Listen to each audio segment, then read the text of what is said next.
ঈদের ছুটির শেষ দিনে পরিবার নিয়ে কর্মক্ষেত্রে ফিরছেন অনেকে। ভিড় এড়াতে আগেভাগে রাজধানীর পথ ধরেছেন কেউ কেউ। পরিবারের সাথে মা বাবার সাথে অনেক ভালো কাটাইছি, আত্মীয় স্বজনের সাথে।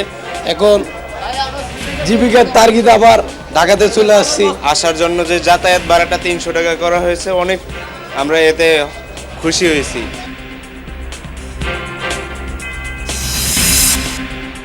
উৎসব এলেই বেড়ে যায় অনলাইন প্রতারকদের দৌরাত্ম্য। ফাঁদে ফেলে হাতিয়ে নেওয়া হচ্ছে টাকা। সচেতনতা বাড়ানোর তাগিদ বিশেষজ্ঞদের। এআই মডেল ব্যবহার করে এগুলোকে আরো ভালো করে মনিটর করতে পারে। জনগণকে সচেতন করা যাইতো, তাইলে আমার ধারণা এতগুলা লোক আসলে এই বিপদে পড়তো না। দাবি থাকলেও এখনই শাহজালাল বিমানবন্দরের নাম পরিবর্তন নয়, জানালেন প্রতিমন্ত্রী। অর্থ সাশ্রয় আর দ্বিতীয় রানওয়ে নির্মাণে নজর।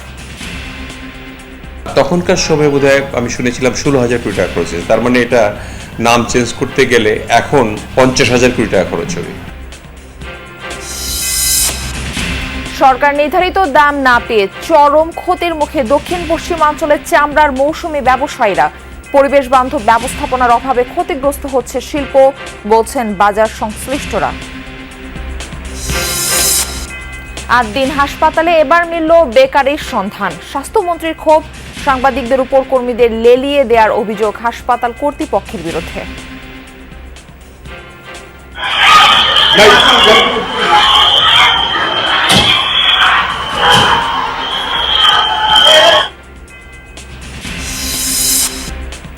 নারায়ণগঞ্জে বেপরোয়া কিশোর গ্যাংয়ের সদস্যরা জ্বলাচ্ছে চুরি, ছিনতাই আর সংঘর্ষে।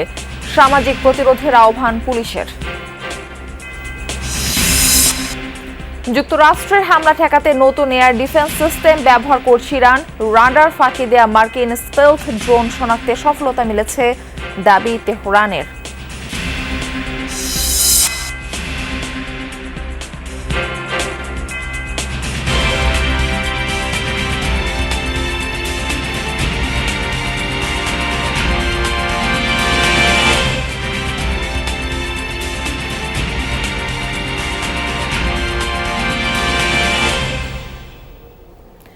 আমন্ত্রণ জানাচ্ছি যমুনা নিউজে, আপনাদের সঙ্গে থাকছি আমি মারফি রহমান। এতক্ষণ শিরোনাম দেখছিলেন। ঈদের ছুটি শেষে প্রিয়জনদের সাথে আনন্দ ভাগাভাগি করে আবার রাজধানীতে ফিরতে শুরু করেছে মানুষ। ভোরে সদরঘাট লঞ্চ টার্মিনালে ঢাকামুখী মানুষের চাপ লক্ষ্য করা যায়। চাঁদপুর, পটুয়াখালী, বরগুনা, ভোলা ও বরিশাল সহ দক্ষিণাঞ্চলের বিভিন্ন রুটের যাত্রীবাহী লঞ্চ এসে পৌঁছাতে শুরু করে। সাধারণ যাত্রীরা জানান, নৌপথে যাত্রা ছিল বেশ স্বস্তিদায়ক। জানান, পরিবারের সাথে ঈদ আনন্দ ভাগাভাগি শেষে আবার কর্মব্যস্ত জীবনে ফিরছেন তারা। আজ শেষ হচ্ছে ঈদুল আজহার 7 দিনের সরকারি ছুটি।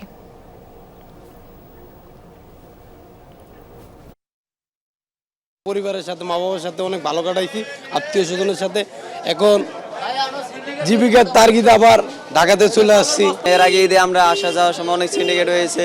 গ্রামে গিয়ে আলহামদুলিল্লাহ ঈদে উদযাপন ভালোই করেছি, এবং আসার জন্য যে যাতায়াত ভাড়াটা 300 টাকা করা হয়েছে, অনেক আমরা এতে খুশি হয়েছি। ঈদের ছুটি শেষে রাজধানীতে ফেরা মানুষের খবর জানাতে কমলাপুর রেলওয়ে স্টেশন থেকে আমাদের সঙ্গে যুক্ত হচ্ছেন সহকর্মী রেদওয়ান আহমেদ। রেদওয়ান, এখনো যেহেতু বেলা সেই অর্থে গড়ায়নি, তো ট্রেনে ঢাকা ফেরা মানুষের চাপ এই মুহূর্তে কেমন দেখছেন? যাত্রীদের কোনো অভিযোগ রয়েছে কিনা?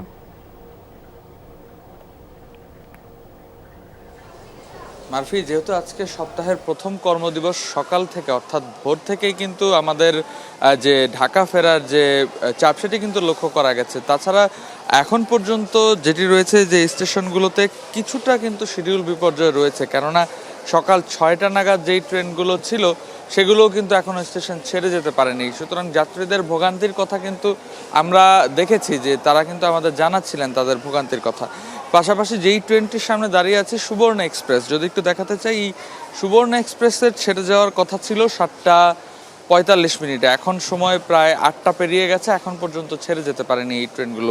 তারা যেটি বলছেন, স্টেশন মাস্টার কিংবা স্টেশনের পক্ষ থেকে যেটি জানানো হয়েছে, যে ঢাকার বাইরে থেকেও ট্রেনগুলো ঢাকায় ঢুকতে কিছুটা সময় লাগছে, যার কারণে কিন্তু ঢাকা ছেড়ে যেতেও সময় লাগছে। কিন্তু তাতে কিন্তু যাত্রী যে ভোগান্তি, অর্থাৎ যারা ঢাকার ফিরছেন কিংবা ঢাকার বাইরে যাচ্ছেন, তাদের ভোগান্তি কিন্তু পৌঁছেছে চরমে। এখন পর্যন্ত সকাল থেকে যে কয়েকটি ট্রেনেরই শিডিউল করা ছিল সবগুলো ট্রেনেরই শিডিউল বিপর্যয় হয়েছে বলে আমরা জানতে পেরেছি, এবং সময় মতো যেন ছেড়ে যেতে পারে বাকি ট্রেনগুলো সেই বিষয়ে যদিও স্টেশন কর্তৃপক্ষ বলছে যে তৎপরতা চালানো হচ্ছে, কিন্তু আসলে সেই রকম কোনো তৎপরতা লক্ষণীয় নয় এখন পর্যন্ত। যাত্রীরা যেটি বলছেন যে ভোগান্তি এড়াতে কিন্তু অনেকে ঈদের পরের এই যাত্রাটাকে বেছে নিয়েছেন, যেন ঈদের সময় যেহেতু বাড়তি চাপ থাকে যে ঈদের আগে, সেই চাপটুকু যেন এড়ানো যায় সেই জন্যই তাদের এই সময় যাত্রা করা। কিন্তু তাতেও কিন্তু ভোগান্তি খুব একটা কমেনি, যদিও ভিড় তুলনামূলক তখনকার চেয়ে কম, কিন্তু ভোগান্তি একেবারেই কমেনি। আমরা দেখেছি যারা ঢাকার বাইরে থেকে এসেছেন তারা বলছিলেন যে কিছুটা অন্যান্য বাস কিংবা লঞ্চের তুলনায় তারা স্বাচ্ছন্দ্যেই ফিরতে পেরেছেন ট্রেনের মাধ্যমে, তেমন কোনো ভিড় ছিল না, এবং টিকিট যেহেতু অনলাইন সিস্টেম সেই জন্য কিন্তু টিকিট নিয়েও ভোগান্তি পোহাতে হয়নি এখন পর্যন্ত। যারা যাচ্ছেন ঢাকার বাইরে ছেড়ে যাচ্ছেন, সেই ছেড়ে যাওয়া যাত্রীরা অভিযোগ জানাচ্ছেন, তারা বলছেন যে যেন সময় মতন ট্রেনগুলো ছেড়ে যায়, এবং যদি ট্রেনগুলো সময় মতন ছেড়ে যায় বাকি ট্রেনগুলো, তাহলে হয়তো স্টেশনে যাত্রীদের ভোগান্তি কিছুটা কমবে বলে আশা করা যাচ্ছে। মারফি। রেদওয়ান, আপনাকে ধন্যবাদ জানাচ্ছি। আমাদের আরেক সহকর্মী রুবেলুর রহমানকে আমরা দেখতে পাচ্ছি, তিনি যুক্ত আছেন আমাদের সাথে রাজবাড়ী ঘাট থেকে। রুবেল, দৌলতদিয়া ঘাটে ঢাকামুখী মানুষের চাপ কেমন দেখছেন? আমি মুহূর্তে রয়েছে দক্ষিণ পশ্চিমাঞ্চলের যে অন্যতম প্রবেশদ্বার রাজবাড়ী গলন্দের দৌলতদিয়া ফেরিঘাট, সেই দৌলতদিয়া ফেরিঘাটের ৭ নম্বর ঘাটে রয়েছি। প্রিয়জনের সঙ্গে ঈদ উদযাপন করে যে কর্মস্থলগামী যে মানুষের চাপ কিন্তু আমরা সকাল থেকে যে ঘাট এলাকায় এসেছি, আসলে যেভাবে দক্ষিণবঙ্গের মানুষ বাড়িয়ে ফিরেছিলেন সেভাবে কিন্তু এখন পর্যন্ত কর্মস্থলমুখী মানুষের যে চাপ সেটি কিন্তু লক্ষ্য করা যায়নি। ক্যামেরার সাহায্যে অবশ্যই দেখছেন যে আমার সামনে কিন্তু হাসনাহেনা ফেরিটি দাঁড়িয়ে আছে, এবং পাশেই এনায়েতপুরি ফেরিটি দাঁড়িয়ে আছেন দীর্ঘ সময় শুধুমাত্র যানবাহন এবং যাত্রীর অপেক্ষায়, এবং দীর্ঘ সময় পর পর কিন্তু একটি ফেরি যানবাহন এবং যাত্রী নিয়ে রাজবাড়ির এই দৌলতদিয়া ঘাট থেকে মানিকগঞ্জের পাটুরিয়া ঘাটের উদ্দেশ্যে ছেড়ে যাচ্ছে। এবং সার্বিক চিত্র যদি বলি যে ঈদের পরে যে ঘরমুখম যে মানুষগুলো এসেছিলেন ঈদের সময়, সেই মানুষগুলো কর্মস্থলগামী যে মানুষের চাপ সেটি কিন্তু এখন পর্যন্ত লক্ষ্য করা যায়নি। তবে ঈদ যাত্রা নির্বিঘ্ন এবং যাত্রা পারাপার নির্বিঘ্ন করতে দৌলতদিয়া পাটুরিয়া নৌ রুটে কিন্তু আমরা জেনেছি যে ছোট বড় 16টি ফেরি এবং 17টি লঞ্চ দিয়ে কিন্তু যাত্রী এবং যানবাহন পারাপার করা হচ্ছে, এবং সকাল থেকেই দু একটি কিন্তু কিছু করে যানবাহন আসতে শুরু করেছে। তবে বেলা এবং সময় বাড়ার সঙ্গে সঙ্গে যাত্রী এবং যানবাহনের চাপ বাড়বে বলে কিন্তু সংশ্লিষ্ট যারা রয়েছেন তারা কিন্তু আমাদেরকে জানিয়েছেন। এছাড়া নৌপথের যাত্রা নিশ্চিত করতে কিন্তু যেখানে যে ধরনের নিরাপত্তার ব্যবস্থা সেটি কিন্তু নৌ পুলিশ সহ আইন শৃঙ্খলা রক্ষাকারী বাহিনী রয়েছে, তারা সেটি নিশ্চিত করার চেষ্টা করছেন। পাশাপাশি কিন্তু আমরা দেখেছি যে সকল যানবাহনগুলো ঢাকামুখী হচ্ছেন সে সকল যানবাহনের বাস থেকে কিন্তু ফেরিঘাটে ফেরি পন্টুন উঠার আগে কিন্তু যাত্রীদেরকে বাস থেকে নামিয়ে দেওয়া হচ্ছে, এবং যাত্রীরা পায়ে হেঁটে কিন্তু ফেরিতে উঠছেন, এবং তাদের অধিকতর নিরাপত্তা নিশ্চিত করার জন্য বিআইডব্লিউটিসি, বিআইডব্লিউটিএ সহ নৌ পুলিশ এবং আইন শৃঙ্খলা রক্ষাকারী বাহিনী যারা রয়েছেন তারা কিন্তু সেই বিষয়টি নিয়ে কাজ করছেন। তো দৌলতদিয়া ঘাটে কিন্তু যিনি ব্যবস্থাপক রয়েছেন তার সঙ্গে কথা বলেছি, তিনি কিন্তু আমাদেরকে যেটি জানিয়েছেন যে এই আজকে কিন্তু সরকারি যে ছুটির শেষ দিন সেই কারণে কিন্তু কিছু চাপ বাড়তে শুরু করেছে। তবে আগামী 2-3 দিনের মধ্যে কিন্তু চাপটি সেটি কিন্তু আরও বাড়বে বলে তিনি ধারণা করছেন, কেননা যেহেতু গার্মেন্টস সহ অন্যান্য কর্মমুখী প্রতিষ্ঠান যেগুলো রয়েছে সেগুলো কিন্তু ছুটি শেষ হবে, সেই কারণে কিন্তু দিনের চাপ বৃদ্ধি পাবে। এবং যারা এই ঢাকা কর্মস্থলগামী মানুষ রয়েছেন তাদের সঙ্গে আমরা কথা বলার চেষ্টা করেছি, তারা আমাদেরকে যেটি জানিয়েছেন যে ঈদের আগে তারা এই রুট দিয়ে যে ভোগান্তিহীন যে ঈদ যাত্রা ছিল তাদের, এবারও ঠিক ঈদের পরেই তারা নির্বিঘ্নে নিরাপদেই কিন্তু তাদের গন্তব্যে যেতে দৌলতদিয়া ঘাট পর্যন্ত আসতে পেরেছেন, এবং আশা করছেন বাকিটা পথ তারা যেতে পারবেন। পাশাপাশি তাদের আসলে যে একটা বরাবরের মতো অভিযোগ যে এই ঈদ মৌসুমে বা উৎসবের সময় যে বাড়তি ভাড়া সেই বিষয়টি কিন্তু তারা অভিযোগ করেছেন। তবে এই বিষয়টি যথাযথ কর্তৃপক্ষ যারা রয়েছেন তাদের নজরদারি প্রয়োজন, এবং তাদের হস্তক্ষেপেই তারা আশা করছেন যে আগামীতে তাদের যে এই অতিরিক্ত ভাড়া সেটি নির্ণয় করা হবে। মার্কি। রুবেল, আপনাকে ধন্যবাদ জানাচ্ছি আমাদের সঙ্গে যুক্ত হওয়ার জন্য। ঈদ উপলক্ষে অনলাইনে অর্থ হাতিয়ে নেওয়ার প্রতারক চক্রের দৌরাত্ম্য বেড়েছে। নানান অপকৌশলে ডিজিটাল অ্যাকাউন্টের দখল নিচ্ছে প্রতারকরা। পাশাপাশি সড়কে এআই ক্যামেরার নাম করে ভুয়া মামলার মেসেজও দেওয়া হচ্ছে। সরকারি সংস্থাগুলো বারবার সতর্ক করলেও সেসব পৌঁছাচ্ছে না প্রান্তিক মানুষের কাছে। বিশেষজ্ঞরা বলছেন জনগণকে ডিজিটাল শিক্ষায় শিক্ষিত করতে হবে, পাশাপাশি প্রতারকদের শাস্তি নিশ্চিত করতে হবে। বিস্তারিত তানভীর সিদ্দিক টিপু রিপোর্টে থাকছে। গোপন সম্পদ আল্লাহ পাক রেখেছে পবিত্র ওলিয়াউলের মাদার শিবে মারিস্তলে গচ্ছিত রয়েছে। এখান থেকে আল্লাহ পাক এই সম্পদগুলো তোমার ঘরে দান করবে, তোমার ঘরে বেশিত করবে, এই সম্পদগুলো তোমার বিনিয়োগে খাবে, ভোগ করবে, দু হাতে নাস্তা করতে পারবে। গভীর রাতে এভাবে ফোন করে দেখানো হয় গুপ্তধনের লোভ। সেই মহামূল্যবান সম্পদ পেতে পাঠাতে হবে টাকা, শর্ত ব্যবহার করতে হবে অনলাইন মাধ্যম। এই মানব সন্তান, তুই এখনো ঘুমিয়ে আছিস, তোর জন্য আল্লাহ পাক স্বর্ণ অলংকার পাঠাইছে 7 হাড়ি, এটা তোর ঘরের ভিতর থেকে উঠবে। আল্লাহ পাক তোকে যে দিবে, কিছু যে দিবে, সেই জন্য তোর তো তাকে কিছু দিতে হবে। মাজারের কথা বলছে, তো সেই মাজারে কিছু দান করতে হবে। কয় টাকা দিতে হবে এবং কিভাবে পাঠাবো? তখন বললো অনলাইনের মাধ্যমে তুই এই টাকাটা পাঠাবি। কারো কারো কাছে ফোন আসে বিকাশ এজেন্টের ছদ্মবেশে, ছলচাতুরি করে হাতিয়ে নেয় গোপন পিন নম্বর। কারো কাছে চাওয়া হয় অ্যাকাউন্টের সাথে যুক্ত ব্যাংক কার্ডের তথ্য। বলছে যে আপনি একটা আমি সংখ্যা বলতেছি, আপনি সংখ্যাটা ওঠান, এই সংখ্যাটার সাথে আপনার পিন নাম্বারটা যোগ করেন। যোগ করে একটু পরেই মানে যে বললো যে কত ফলাফল আমরা কত আসছে, তার কিছুক্ষণ পরেই আমি অ্যাকাউন্ট চেক করছি, চেক করে দেখি আমার টাকা নাই। আমি কাস্টমারকে টাকা দেই, সে মনে করেন বাইরে চলে গেছে, ঠিক সর্বোচ্চ 5 থেকে 10 মিনিট পরে তাকে একটা ফোন আসে, বলে যে আপনার অ্যাকাউন্টটা ব্লক হয়ে গেছে, আপনার কাছে কোনো ব্যাংক তথ্য আছে কিনা, আছে কিনা, ব্যাংক কার্ডের নাম্বার আছে কিনা দেন, আমরা এটা অ্যাক্টিভ করে দিচ্ছি আপনার। এসব প্রতারণার চিত্র নজরে এসেছে কেন্দ্রীয় ব্যাংকেরও। জারি করা হয়েছে নতুন নিরাপত্তা নির্দেশনা। এতে বলা হয়েছে মোবাইল ব্যাংকিং অ্যাকাউন্টের সাথে ব্যাংক কার্ড যুক্ত করতে হলে প্রথমবার সর্বোচ্চ 500 টাকার একটি টোকেন লেনদেন করতে হবে। তবে দুটি অ্যাকাউন্টের নাম হুবহু এক হলে সরাসরি কার্ড সংযুক্ত করা যাবে। ডিজিটাল লেনদেনে সতর্ক থাকতেও নির্দেশনা দেওয়া হয়েছে বাংলাদেশ ব্যাংকের পক্ষ থেকে। বাইক না চালায়ও কেমনে মামলা খেয়ে গেলাম। সম্প্রতি চালু হয়েছে এআই ভিত্তিক সড়ক আইনে মামলা কার্যক্রম। সেখানেও ফাঁদ পেতেছে অনলাইন প্রতারক চক্র। অনেকের কাছে পাঠানো হচ্ছে ভুয়া মামলার SMS। আমি নিজে টুকটাক যেহেতু টেকনোলজির সাথে কানেক্টেড, বাট স্টিল আমি নিজেই মানে পুরা মেসেজের ফ্লো আনিসে আমি বুঝতেই পারি না যে এটা কত বড় স্ক্যাম। এ বিষয়েও বাংলাদেশ সড়ক পরিবহন কর্তৃপক্ষ এবং ঢাকা মেট্রোপলিটন পুলিশ পৃথক সতর্কবার্তা দিয়েছে। এতে বলা হয়, একটি অসাধু চক্র বিভিন্ন মোবাইল নম্বর থেকে বকেয়া জরিমানা পরিশোধের বার্তা পাঠাচ্ছে। সাধারণ মানুষকে এ ধরনের বার্তার লিঙ্কে ক্লিক না করা, ব্যক্তিগত তথ্য বা আর্থিক লেনদেন থেকে বিরত থাকার আহ্বান জানানো হয়েছে। কিন্তু এই সতর্কবার্তা আর নির্দেশনাতেই কি প্রতিকার মিলবে? প্রযুক্তি বিশেষজ্ঞরা বলছেন, জনগণকে অনেক বেশি সচেতন আর ডিজিটাল শিক্ষায় শিক্ষিত করাই এসব প্রতারক চক্রের ফাঁদ থেকে মুক্তির প্রধান পথ। সেই সাথে দরকার প্রতারকদের কঠিন শাস্তির ব্যবস্থা। সচেতন করতে হবে ইউজারদেরকে, আর সরকারকে মনিটর করতে হবে সবসময়। আর এখন যেহেতু এআই চলে আসছে, এআই এর যুগ চলে আসছে, আপনি কিন্তু এআই মডেল ব্যবহার করে এগুলোকে আরো ভালো করে মনিটর করতে পারেন। যখন প্রথম দেখলাম যে দিসে সর্ট অফ ফ্রড অ্যাটেম্প চলতেছে, ততদিনে আসলে 10,000, 20,000, 50,000 লোক তাদের সিসিটিভি ডাটা হারায় ফেলাইছে। বাট এটা যদি বের হওয়ার 24 ঘন্টার মধ্যে ডিটেক্ট করা যাইতো এবং সেইভাবে যদি জনগণকে সচেতন করা যাইতো, তাইলে আমার ধারণা এতগুলা লোক আসলে এই বিপদে পড়তো না। ডিজিটাল প্রতারক চক্রের ফাঁদে পড়ে অনেকেই নিঃস্ব হচ্ছেন।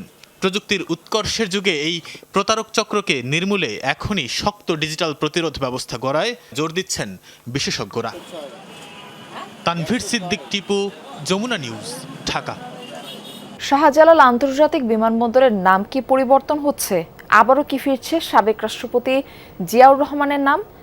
তার সরকার দলীয় এমপিদের দাবি থাকলেও আপাতত নাম পরিবর্তনে সরকারের কোনো পরিকল্পনা নেই বলে জানিয়েছেন বিমান প্রতিমন্ত্রী। বলেন, জিয়ার নাম পরিবর্তন করে আওয়ামী লীগ 16,000 কোটি টাকা ক্ষতি করেছিল সরকারের। আবারও নাম পরিবর্তন করতে গেলে খরচ হতে পারে 40 থেকে 50,000 কোটি টাকা। তাই নাম পরিবর্তনের রাজনীতির চেয়ে শাহজালাল বিমানবন্দরে দ্বিতীয় রানওয়ে নির্মাণ ও ডিসেম্বরে 3rd টার্মিনাল চালুর উপর জোর দিচ্ছে সরকার। আলমগীর স্বপনের রিপোর্ট।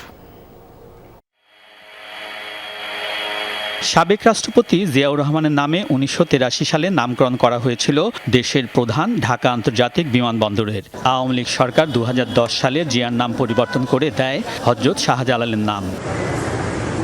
গণ অভ্যুত্থানে আওয়ামী লীগ সরকারের পতনের পর ত্রয়োদশ জাতীয় সংসদ নির্বাচনে জিতে ক্ষমতায় বিএনপি। সরকার দলীয় সংসদ সদস্যদের অনেকের দাবি, শাহজালাল আন্তর্জাতিক বিমানবন্দরের নাম পরিবর্তন করে জিয়াউর রহমানের নামে নামকরণের। আমাদের অনেক সংসদ সদস্যরা বলেছেন, প্রস্তাবটা তুলেন, কিন্তু আপনারা তো জানেন মাননীয় প্রধানমন্ত্রী সাশ্রয়ী একটা ব্যক্তি। মনে হয় না তিনি রাজি হবেন কি হবেন না এটা। বিমান প্রতিমন্ত্রী জানান, আওয়ামী লীগ জিয়াউর রহমানের নাম পরিবর্তন করে শাহজালাল রাখায় সে সময় সরকারের প্রায় 16,000 কোটি টাকা ক্ষতি হয়েছিল। আন্তর্জাতিক নথিপত্র, বিমানবন্দরে সিগন্যালিং সহ কয়েকটি ক্ষেত্রে সংশোধনের জন্য এই পরিমাণ অর্থের অপচয় হয়েছিল। তখনকার সময় বোধহয় আমি শুনেছিলাম 16,000 কোটি টাকা খরচ হয়েছে। তার মানে এটা নাম চেঞ্জ করতে গেলে এখন 50,000 কোটি টাকা খরচ হবে। কারণ এই নামগুলি প্রত্যেকটি এয়ারপোর্টের, ইন্টারন্যাশনাল এয়ারপোর্টের প্রত্যেকটা কাগজ চেঞ্জ করতে হয়। সিগন্যালিং বিষয়গুলি আছে, কোথায় নামছে কোন এয়ারপোর্টের। তাই নাম পরিবর্তনের রাজনীতিতে না জড়িয়ে শাহজালাল আন্তর্জাতিক বিমানবন্দরের আধুনিকায়নে জোর দিতে চায় সরকার। দ্বিতীয় রানওয়ে নির্মাণ করে বাড়াতে চায় আন্তর্জাতিক ফ্লাইটের সংখ্যা। সেকেন্ড রানওয়ে করার জন্য আমার প্রস্তাব ক্যাবিনেটে রাখবো, মাননীয় প্রধানমন্ত্রীকে বলবো। দুইটা রানওয়ে করলে আপনার ফ্লাইটের সংখ্যাটা বাড়ানো যায়, 100-150 ফ্লাইট ইজিলি আমরা করতে পারি। তাতে করে আমি ইনকাম বাড়তো, সিভিল এভিয়েশনের ইনকাম বাড়তো। শাহজালাল আন্তর্জাতিক বিমানবন্দরে দীর্ঘ প্রতীক্ষিত থার্ড টার্মিনাল চালুর উপরও জোর দিচ্ছে সরকার। বিমান প্রতিমন্ত্রী জানান, বিজয় দিবসে প্রধানমন্ত্রী এই টার্মিনাল উদ্বোধন করবেন। বিজয় দিবসে সেটা উদ্বোধন করতে যদি পারি তাহলে আমাদের জন্য খুবই একটা চমৎকার বিষয় হবে। যে আলমগীর স্বপন, যমুনা নিউজ, ঢাকা। এবং কোরবানির ঈদ ঘিরে যশোর ও বাগেরহাটে চামড়া শিল্পে প্রাণ চাঞ্চল্য ফেরার কথা থাকলেও বাস্তব চিত্র ভিন্ন। সরকার দাম নির্ধারণ করে দিলেও মাঠ পর্যায়ে সে মূল্য মিলছে না বলে অভিযোগ বিক্রেতাদের। অন্যদিকে ব্যবসায়ীরাও বলছেন, উৎপাদন খরচ বৃদ্ধি, বকেয়া আদায় না হওয়া এবং ট্যানারি পর্যায়ে চাহিদা কমে যাওয়ায় সংকট বেড়েছে। কোরবানির ঈদ শেষে দক্ষিণ পশ্চিমাঞ্চলের বৃহৎ চামড়ার হাট যশোরের রাজারহাটে চলছে বেচাকেনা। তবে অন্যান্য বছরের তুলনায় এবার বাজারে নেই সেই চিরচেনা ব্যস্ততা। যেখানে প্রতি বছর 20 থেকে 25,000 চামড়া ওঠে, সেখানে এবার এসেছে 10,000 চামড়া। সরকার ঢাকার বাইরে গরুর চামড়ার দাম প্রতি বর্গফুট 57 থেকে 62 টাকা, খাসির চামড়া 25 থেকে 30 টাকা এবং বকরির চামড়া 22 থেকে 25 টাকা নির্ধারণ করলেও বাস্তবে মিলছে না সেই দাম। গরুর চামড়া বিক্রি হচ্ছে মাত্র 200 থেকে 500 টাকায়, আর ছাগলের চামড়া 20 থেকে 50 টাকায়।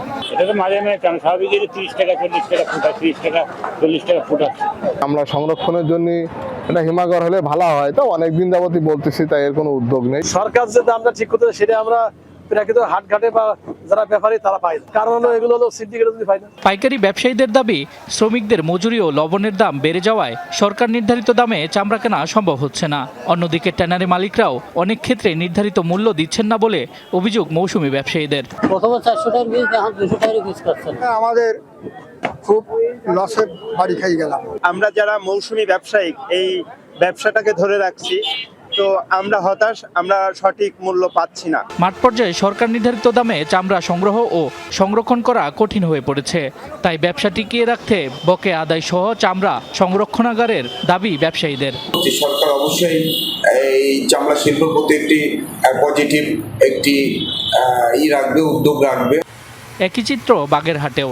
জেলার বিভিন্ন এলাকা থেকে মৌসুমী ব্যবসায়ী ও মাদ্রাসার প্রতিনিধিরা চামড়া সংগ্রহ করলেও অনেক স্থানে দেখা মেলেনি বড় ব্যবসায়ী কিংবা ট্যানারি প্রতিনিধিদের। ফলে কম দামে চামড়া বিক্রি করতে বাধ্য হচ্ছেন মৌসুমী ব্যবসায়ীরা। ক্যাশ টাকা তো পাই না, 300 টাকার মাল 200 টাকা বলে, 500 টাকার মাল 300 টাকা বলে, 1000 টাকার মাল 600 টাকা বলে নিয়ে যাই 3 মাসের কথা কয়ে 1 বছর 2 বছর আমরা টাকা পাই না। কিন্তু আগে চামড়ার দাম ছিল, আগে অনেক লোক ছিল, এখন চামড়া চলে না, এখন লোকও নেই। প্রত্যেকটা জিনিসের দ্রব্যমূল্যের দাম যেভাবে বৃদ্ধি পেয়েছে, চামড়ার দামটা যেন সেভাবে বৃদ্ধি পায়। সরকার যে বলে লবণ আমাকে ফিরিয়ে দিচ্ছে, তার সেই লবণ কই? সারা জীবনে আমরা কিনেই ব্যবহার করি, আমরা সরকারি কোনো সহযোগিতা পাই না। কার্যকর বাজার তদারকি ও ট্যানারি পর্যায়ে স্বচ্ছতা নিশ্চিত না করা হলে সংকট আরও গভীর হবে বলে মনে করছেন সংশ্লিষ্টরা। শামস তাবরিজ উচ্ছ্বাস, যমুনা নিউজ। পরিবেশ বান্ধব ব্যবস্থাপনা নিশ্চিত করতে না পারায় চরমভাবে ক্ষতিগ্রস্ত হচ্ছে দেশের চামড়া শিল্প। ন্যায্য দাম থেকে বঞ্চিত হচ্ছে ট্যানারি ও কাঁচা চামড়ার সুবিধাভোগীরা। এমন মন্তব্য করেছেন সংশ্লিষ্ট ব্যবসায়ী ও বিশ্লেষকরা। বলছেন, 1 দশকের বেশি সময় ধরে এ খাতের রফতানি ঘুরপাক হচ্ছে $1 বিলিয়ন আশেপাশে। চামড়া ব্যবস্থাপনায় আন্তর্জাতিক মানদণ্ড বা LWG সনদ পেলে এ খাত থেকে বছরে অন্তত $5 বিলিয়ন আয় করা সম্ভব। ন্যায্য দাম থেকে বরাবরই বঞ্চিত মৌসুমি চামড়া ব্যবসায়ীরা। ভালো দাম না পাওয়ায় ফেলে দেওয়ার ঘটনাও ঘটেছে কোনো কোনো বছর। কাঙ্ক্ষিত দাম না পেয়ে হতাশা ছড়িয়েছে মাদ্রাসা প্রতিনিধিদের মাঝেও। গেল এক দশকের কাঁচা চামড়া ব্যবসার বাস্তবতা এমনই। বছর ব্যবধানে প্রতিটি পণ্যের দাম বাড়লেও কমে কেবল পশুর চামড়ার। এক দশকের ব্যবধানে এর দাম নেমেছে অর্ধেকে। 200-250 করে রেট বলে। গতবার আমরা হলো যাই দেখছি, আমরা নিজেরাও হলো যাই চামড়া হলো যাই ডাস্টবিনে ফেলাই। আমরা কষ্ট করতেছি, তাহলে আমরা যদি 2 টাকা না করতে পারি তাহলে এই চামড়া ব্যবসা করে কি লাভ? গভর্নমেন্ট এবার ইয়া বলছে যে চামড়ার দামটা বাড়তি, মানে তারা বেড বাড়ায় দিবে, তবে এবার তারা বাড়ায় দেয় না। ট্যানারি শিল্প মালিকরা বলছেন, পরিবেশ বান্ধব ব্যবস্থাপনা নিশ্চিত করতে না পারায় আন্তর্জাতিক বাজার হারিয়েছে দেশের চামড়া শিল্প। $1.5 প্রতি স্কয়ার ফুট এখন বিক্রি হচ্ছে 60 থেকে 70 সেন্টে। চামড়াজাত পণ্য উৎপাদনেও আনা যায়নি বৈচিত্র্য। ফিরিয়ে আনা সম্ভব হয়নি পশ্চিমা ক্রেতাদেরও, যার প্রভাব পড়েছে কাঁচা চামড়ার দামে। আমি যেটা সেল করতাম 16 সালে $1.50, সেখান থেকে আপনার অর্ধেক দামে চলে এসছে। এখানে একটা কেন্দ্রিক মার্কেটে, এখানে যদি ম্যানিপুলেশনের কথা বলেন তাহলে এখানে ম্যানিপুলেশন করছে চাইনিজ কয়েকটি প্রতিষ্ঠান, অর্থাৎ আপনি 8-10টি প্রতিষ্ঠান ম্যানিপুলেশন করে তারা জোটবদ্ধ হয়ে আমাদেরকে সেই কম দামে আপনার নন কমপ্লায়েন্ট বায়াররা প্রাইস অফার করছে। এইটার বিকল্প আমরা খুঁজে পাচ্ছি না, বিদায় ওদের কাছে আমাদের দিতে বাধ্য হচ্ছি। আমরা যে এখন যে প্রাইসে বিক্রি করতেছি এটা শুধুমাত্র কমপ্লায়েন্সের কারণে আমরা বিক্রি করতে পারছি না, কারণ আমাদের চামড়ার কিন্তু গ্রেইন প্যাটার্ন ভালো। সুতরাং আমাদের চামড়ার মার্কেট আছে, আমাদের কোরিয়ান মার্কেটে এখনও অ্যাক্সেস করার সুযোগ আছে, আপনার ইটালি মার্কেটে অ্যাক্সেস করার সুযোগ আছে, কিন্তু কমপ্লায়েন্স না হইলে আমি এইসব মার্কেটে ঢুকতে পারবো না। বিশ্লেষকরা বলছেন, বিশ্বে চামড়াজাত পণ্যের বাজার সম্প্রসারিত হলেও তাতে কমেছে বাংলাদেশের অংশগ্রহণ। এক দশক ধরে রপ্তানি আয় আটকে আছে $1 বিলিয়ন আশেপাশে। এ শিল্পের সম্ভাবনা কাজে লাগাতে পরিবেশ বান্ধব ব্যবস্থাপনা নিশ্চিত করতে হবে। LWG সনদ অর্জনে কেন্দ্রীয় বর্জ্য শোধনাগারের সক্ষমতা বাড়ানোর পাশাপাশি কারখানা পর্যায়ে ইটিপি স্থাপনে গুরুত্ব দেওয়ার পরামর্শ তাদের। বায়াররা যত দিন যাচ্ছে তারা নতুন নতুন কন্ডিশনালিটিস, নতুন নতুন কমপ্লায়েন্টের জিনিসগুলো, তারা এনভায়রনমেন্ট, সোশ্যাল, কোয়ালিটির এই জায়গাগুলো তারা কিন্তু ট্রেসেবিলিটি এগুলোতে ছাড় দিচ্ছে না। 15-20টা কোম্পানিকে যদি আমরা, ফ্যাক্টরিকে যদি LWG সার্টিফাইড করতে পারি, তাহলে আমাদের এই শিল্প থেকে ন্যূনতম $5 বিলিয়ন রপ্তানি করা সম্ভব। চামড়া শিল্পের উন্নয়নে আলাদা কর্তৃপক্ষ গঠনের পরামর্শ দিয়েছেন বিশ্লেষকরা। যোগ্য অভিভাবক দরকার, যেমন চামড়া উন্নয়ন কর্তৃপক্ষ হতে পারে অথবা। আলমগীর হোসেন, যমুনা নিউজ, ঢাকা। খুলনায় ঘর থেকে নানি ও 2 নাতির মরদেহ উদ্ধার করেছে পুলিশ। শনিবার সন্ধ্যায় সোনারাঙ্গা এলাকার দারুস আমান মহল্লার একটি ঘর থেকে মরদেহগুলো উদ্ধার করা হয়। নিহতরা হলেন নানি বেবি বেগম, 13 বছরের নাতি শামীম ও 7 বছরের মুস্তাকিম। পুলিশ ও স্থানীয়রা জানায়, বেবি বেগম, তার মেয়ে ফাতেমা, ফাতেমার বর্তমান স্বামী রফিকুল ও ফাতেমার প্রথম পক্ষের 2 সন্তান সহ ওই বাসায় ভাড়া থাকতেন। তালাবদ্ধ অবস্থায় ঘরটি থেকে দুর্গন্ধ বের হলে পুলিশকে খবর দেয় স্থানীয়রা। পরে পুলিশ তালা ভেঙে বিছানার নিচ থেকে নানি, ট্রাঙ্কের ভেতর থেকে শামীম ও ঘরের ওয়ার্ড্রোব থেকে মুস্তাকিমের মরদেহ উদ্ধার করে। এই ঘটনায় ফাতেমাকে হেফাজতে নিয়েছে পুলিশ। পলাতক রয়েছে রফিকুল ইসলাম। পারিবারিক কলহের জেরে ফাতেমা বেগমের স্বামী রফিকুল ইসলাম এই হত্যাকাণ্ড ঘটাতে পারেন বলে প্রাথমিকভাবে ধারণা করছে পুলিশ। আমরা জিজ্ঞাসাবাদে যেটা জানতে পারলাম, পারিবারিক কলহ চলতেছে। এই সন্তানদের যে মা, আগের এই 2টা সন্তান হচ্ছে আগের ঘরের সন্তান, আর ওনার বর্তমান স্বামীর সাথে বিভিন্ন বিষয় নিয়ে দ্বন্দ্ব চলতেছে, বিভিন্ন পারিবারিক বিষয়। তো আমরা একটা আসলে তদন্ত চলতেছে, আমাদের টিম কাজ করতেছে। আমরা খুব দ্রুতই মূল রহস্য উদ্ঘাটন করে আসামিদের শনাক্ত করতে পারবো। এদিকে মানিকগঞ্জের দৌলতপুরে 1.5 বছরের শিশুসহ ভাবিকে কুপিয়ে হত্যার অভিযোগ উঠেছে দেবরের বিরুদ্ধে। এই ঘটনায় আহত হয়েছে বড় ভাই। শনিবার রাতে যমুনার দুর্গম চরাঞ্চল বাচামারা এলাকায় এই ঘটনা ঘটে। নিহতরা হলেন কাপড় ব্যবসায়ী সালামের স্ত্রী আমিনা বেগম ও 1.5 বছরের শিশুপুত্র আসলাম। পুলিশ ও স্থানীয়রা জানায়, রাতে কাপড় ব্যবসায়ী সালাম দোকান থেকে বাড়ি ফিরলে হঠাৎ তার ছোট ভাই ইউসুফ ধারালো অস্ত্র দিয়ে তার উপর হামলা চালায়। এতে গুরুতর আহত হয় সে। এর আগে ঘরের ভেতর কুপিয়ে ও হাতুড়ির আঘাতে সালামের স্ত্রী ও সন্তানকে হত্যা করা হয়। ঘটনার পর পালিয়ে গেছে অভিযুক্ত ইউসুফ আলী। আহত সালামকে উপজেলা স্বাস্থ্য কমপ্লেক্সে ভর্তি করা হয়েছে। মরদেহের পাশ থেকে একটি রক্তমাখা দা ও হাতুড়ি উদ্ধার করেছে পুলিশ। পারিবারিক কলহের জেরে এই হত্যাকাণ্ড ঘটে থাকতে পারে বলে ধারণা পুলিশের। এদিকে মধ্যরাতে সদরের কৃষ্ণপুর এলাকায় এক যুবককে কুপিয়ে হত্যা করেছে দুর্বৃত্তরা।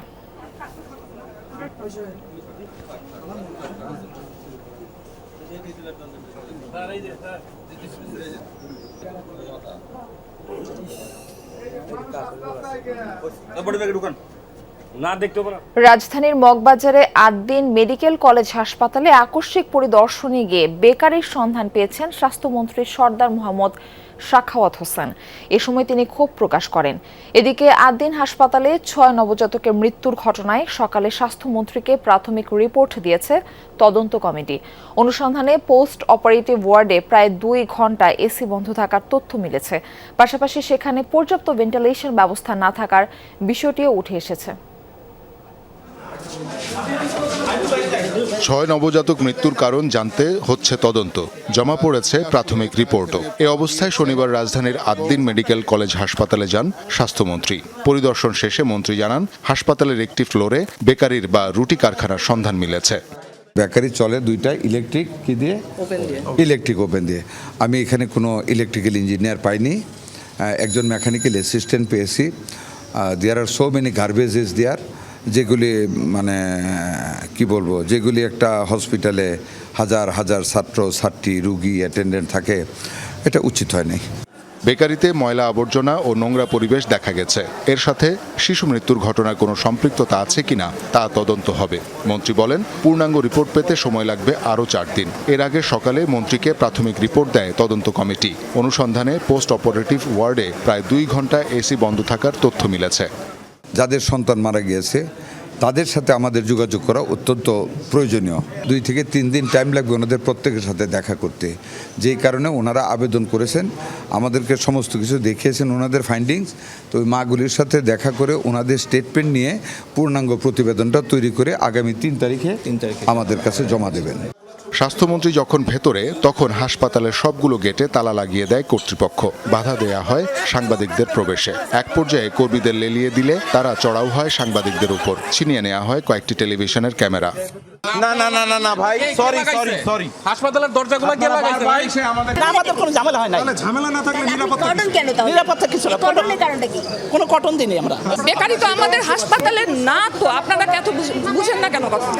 এসব ঘটনায় হাসপাতাল কর্তৃপক্ষের সাথে বারবার যোগাযোগের চেষ্টা করা হলেও তারা ক্যামেরায় কথা বলতে রাজি না। শওকত মঞ্জুর শান্ত, যমুনা নিউজ, ঢাকা। নারায়ণগঞ্জে কিশোর গ্যাংয়ের দৌরাত্ম্য ভয়াবহ আকার ধারণ করেছে। মাদক ব্যবসা নিয়ন্ত্রণ, ছিনতাই, ডাকাতি, চুরিসহ বিভিন্ন অপরাধে জড়িয়ে পড়ছে তারা। সচেতন নাগরিকরা বলছেন, রাজনৈতিক পৃষ্ঠপোষকতার কারণে কিশোর গ্যাংয়ের সদস্যরা বেপরোয়া হয়ে উঠেছে। পুলিশ বলছে, কঠোর আইন প্রয়োগের পাশাপাশি প্রয়োজন সামাজিক প্রতিবাদ ও অভিভাবকদের সচেতনতা। নারায়ণগঞ্জের ফতুল্লা এলাকা আধিপত্য বিস্তারকে কেন্দ্র করে প্রায়ই সংঘর্ষে জড়ায় স্থানীয় কয়েকটি গ্রুপ। সম্প্রতি জেল খাটার অভিজ্ঞতা নিতে এক শিশুকে হত্যা করে কিশোর গ্যাংয়ের ৬ সদস্য। পরবর্তীতে মামলা হলে অভিযান চালিয়ে তাদের গ্রেফতার করে পুলিশ। জিজ্ঞাসাবাদের বরাত দিয়ে পুলিশ জানায়, অভিযুক্তরা দীর্ঘদিন ধরে ফতুল্লা রেল স্টেশন এলাকায় আড্ডা দিত। এক পর্যায়ে তাদের মধ্যে কৌতূহল জাগে কিভাবে জেল খাটার অভিজ্ঞতা নেওয়া যায়। পরে হত্যার সিদ্ধান্ত নেয় তারা। সম্প্রতি কিশোর গ্যাংয়ের সদস্যদের দ্বারা হামলার শিকার হন র্যাবের ৪ জন সদস্য। পুলিশকে পিটিয়ে শটগান ছিনতাইয়ের ঘটনাও ঘটিয়েছে তারা। পুলিশের তথ্য মতে গত ১ বছরে নারায়ণগঞ্জে ১২টি হত্যাকাণ্ড সংঘটিত করেছে কিশোর গ্যাংয়ের সদস্যরা। এসব ঘটনায় মামলাও হয়েছে অর্ধশতাধিক। দিন দিন তাদের দৌরাত্ম্য বাড়তে থাকায় উদ্বিগ্ন স্থানীয়রা। সবচেয়ে বড় ব্যাপার হিতাহিত কম, জ্ঞান কম, ছোট মানুষ, তারা আসলে মানে ক্রিয়া এবং প্রতিক্রিয়া বিষয়টা বুঝে না। মাদকাসক্ত নিয়েই তারা তাদের পরিবার যেমন শেষ করছে, তারা তাদের সমাজের এটাকে একটা খারাপ রূপ ধারণ করছে। রাজনৈতিক দলগুলো তাদের স্বার্থে এই গ্যাং এই কালচারটাকে তৈরি করেছে। সচেতন নাগরিকরা বলছেন বয়স কম এবং রাজনৈতিক ছত্রছায়ায় থাকায় সহজেই জামিন মিলছে কিশোর অপরাধীদের। কিশোর গ্যাংদের আদালতে হাজির করলে কিশোরদেরকে সংশোধনাগারে পাঠানো হচ্ছে। কেমন সংশোধনাগার? ওখান থেকে এসে আরও বেশি তাদের অপতৎপরতা চলে, আরও বেশি সন্ত্রাসী কার্যকলাপে জড়িয়ে পড়ে। রাজনৈতিক নেতৃবৃন্দের প্রশ্রয়ের কারণে আজকে এই কিশোরকে মাথাচাড়া দিয়ে উঠেছে ভয়াবহ অবস্থা। পুলিশ বলছে যে কোনো অন্যায় রুখতে ব্যাপক তৎপরতা রয়েছে তাদের, তবে কঠোর আইন প্রয়োগের পাশাপাশি প্রয়োজন সামাজিক প্রতিবাদ ও অভিভাবকদের সচেতনতা। কেউ যদি অপরাধ করেও ফেলে তার ছাড় পাওয়ার কোনো সুযোগ নেই। তো এইটা হলো সামাজিক নৈতিক অবক্ষয় আমরা মনে করছি। এটা আমরা এগুলো নিয়েও কাজ করছি, আসলে সামাজিক অ্যাওয়ারনেস ক্যাম্পেইন এগুলো করছি। তারপর আমাদের রেগুলার পুলিশিং তো আছেই। পুলিশ এবং অন্যান্য আইন শৃঙ্খলা বাহিনীগুলি খুবই অর্গানাইজড ওয়েতে এখন এই অপারেশনগুলো করছে এবং আশা করি আমাদের এই আইন শৃঙ্খলা পরিস্থিতির উন্নতি আপনারা খুব শীঘ্রই দেখতে পাবেন। টহল থেকে শুরু করে অন্যান্য যে বিষয়গুলি আছে সেই জায়গাগুলোই এই যৌথ বাহিনী মুভ করছে এবং আমরা একটা মোটামুটি একটা করেছি যে 2 ধরনের সাদা পোশাকের যে অপারেশনগুলো তার সাথে পোশাকি পুলিশ সব মিলিয়েই আমরা এখন একটা কম্বাইন অপারেশনে সবসময় থাকবো। কিশোর গ্যাংয়ের আধিপত্য কেবল আইন শৃঙ্খলার অবনতি নয়, বরং একটি প্রজন্মের ধ্বংসের ইঙ্গিত, এমনটাই মনে করে নারায়ণগঞ্জবাসী। সাইফ আহমেদ, যমুনা নিউজ। ভোলার মনপুরা তজুমুদ্দিন নৌ রুটে চলা একমাত্র সি ট্রাকটি বন্ধ প্রায় 2 মাস ধরে। এতে প্রতিদিন ভোগান্তি পোহাচ্ছেন শত শত যাত্রী।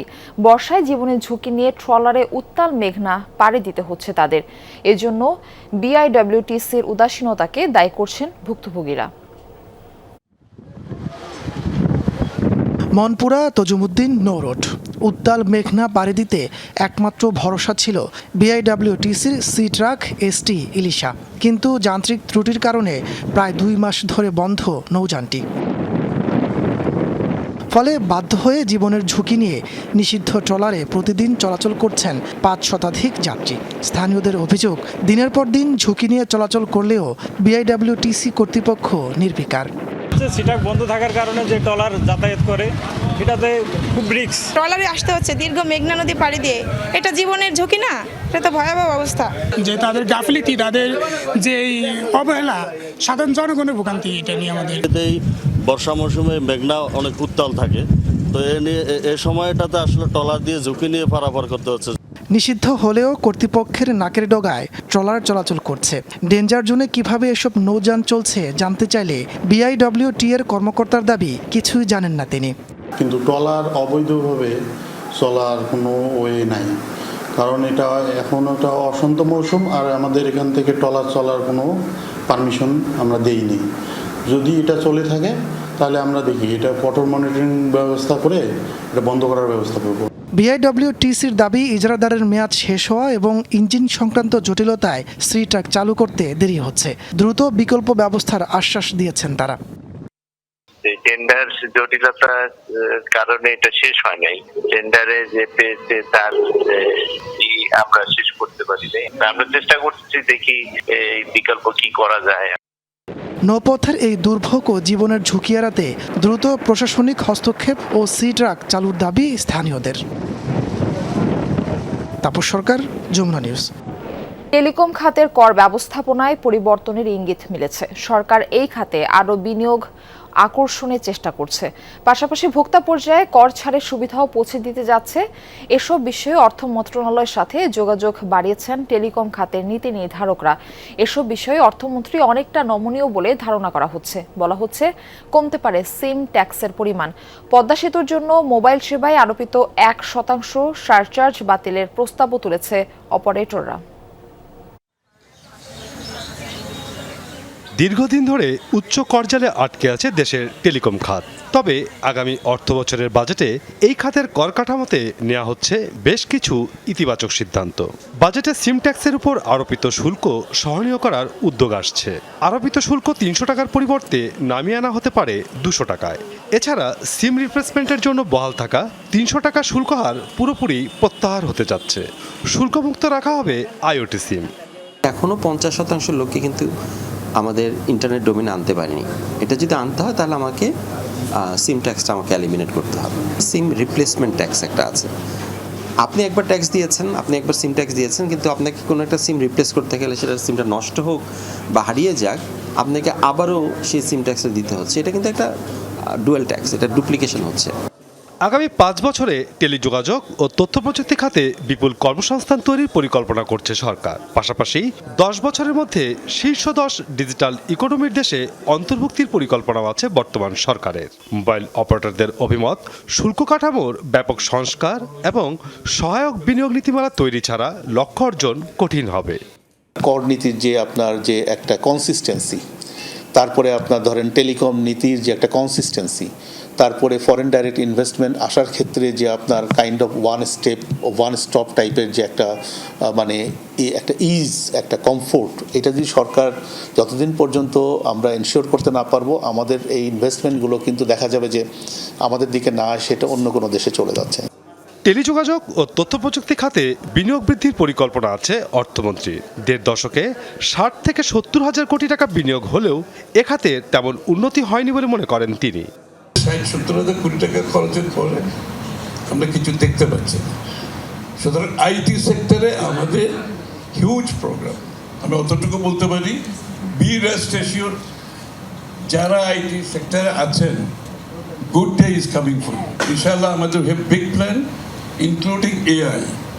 বর্তমানে গ্রাহকের প্রতি 100 টাকা রিচার্জের 39 টাকা সরাসরি চলে যায় সরকারি কোষাগারে, যার মধ্যে আছে 20% সম্পূরক শুল্ক, কার্যকরী ভ্যাট 18%, আর পদ্মা সেতুর জন্য মোবাইল সেবায় আরোপিত 1% সারচার্জ। এই 1% সারচার্জ বাতিলের জন্য জাতীয় রাজস্ব বোর্ডের কাছে দাবি জানিয়েছেন মোবাইল অপারেটররা। মাসুদুজ্জামান রবিন, যমুনা নিউজ, ঢাকা। বিশ্ব শান্তি রক্ষা মিশনে গিয়ে শহীদ বাংলাদেশের 6 বীর সেনানী পাচ্ছেন জাতিসংঘের দাগ হ্যামারশোল্ড মেডেল। আগামী 5 জুন জাতিসংঘ সদর দপ্তরে আন্তর্জাতিক জাতিসংঘ শান্তিরক্ষী দিবস উপলক্ষে আয়োজিত বিশেষ অনুষ্ঠানে জীবন উৎসর্গকারী 68 জনকে সম্মাননা জানাবেন মহাসচিব অ্যান্তোনিও গুতেরেস। তালিকায় বাংলাদেশের 6 বাংলাদেশি শান্তিরক্ষী। তারা হলেন প্রাইভেট মোহাম্মদ জাহাঙ্গীর আলম, প্রাইভেট মোহাম্মদ সবুজ মিয়া, কর্পোরাল মোহাম্মদ মাসুদ রানা, প্রাইভেট মোহাম্মদ মমিনুল ইসলাম, প্রাইভেট শামীম রেজা এবং প্রাইভেট শান্ত মণ্ডল।